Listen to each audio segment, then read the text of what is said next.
Bismillahirrahmanirrahim. Assalamualaikum warahmatullahi wabarakatuh.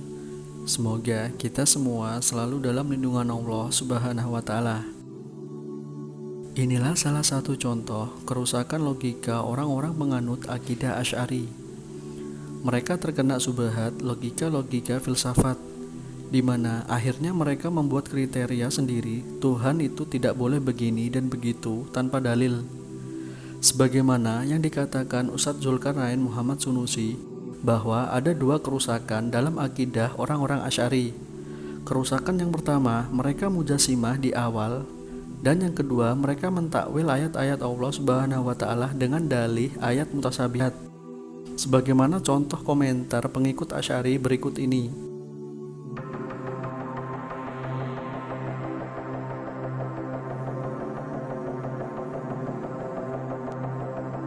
Jadi, ketika Allah berfirman, "Hai iblis, apakah yang menghalangi kamu sujud kepada yang telah kuciptakan dengan kedua tanganku?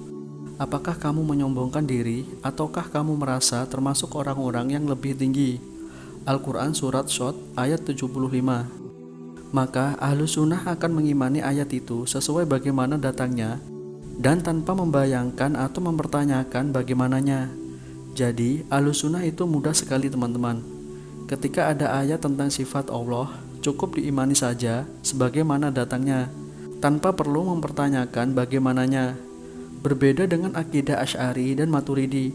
Ketika ayat tentang sifat Allah turun, maka logika didahulukan dan mulai dibayangkan bagaimananya, sebagaimana komentar pengikut Asy'ari yang sedang saya bahas. Jadi ketika ada ayat tentang sifat tangan Allah, mereka akan bayangkan kalau Allah punya tangan, berarti tangan Allah ada kulitnya, tulangnya, pori-porinya, dagingnya, bulunya, kukunya, sikunya, ketiaknya, dan lain-lain. Oh, kalau begitu nggak benar nih. Ini sama kayak makhluk namanya. Jadi tangan Allah harus ditakwil, karena kalau Allah punya tangan dan makhluk juga punya tangan, berarti Allah Subhanahu wa Ta'ala sama seperti makhluk. Subhanallah.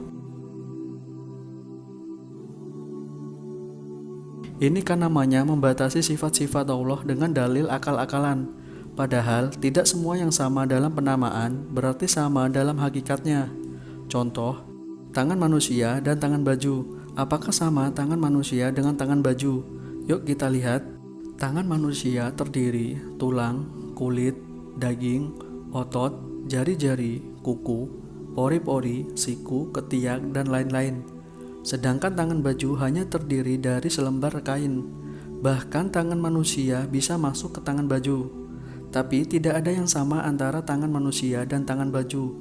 Padahal namanya sama-sama tangan. Dan ini pun baru perbandingan antara makhluk dengan makhluk. Apalagi jika perbandingan Allah dengan makhluk. Subhanallah. Maka dari itu, ketika ada ayat tentang tangan Allah, jangan bayangkan tangan Allah sama dengan tangan manusia. Karena meskipun sama-sama tangan, tapi berbeda dalam hakikatnya. Lalu, bagaimana kalau orang Asy'ari masih ngeyel dan tanya, kalau tangan Allah tidak sama dengan tangan makhluk, bagaimana bentuk tangan Allah dan terdiri apa saja tangan Allah itu? Maka jawabnya, kami tidak menetapkan tangan Allah begini dan begini jika tidak ada dalil. Dan kami pun tidak juga menolak sifat tangan Allah tidak begini dan begini jika tanpa dalil juga.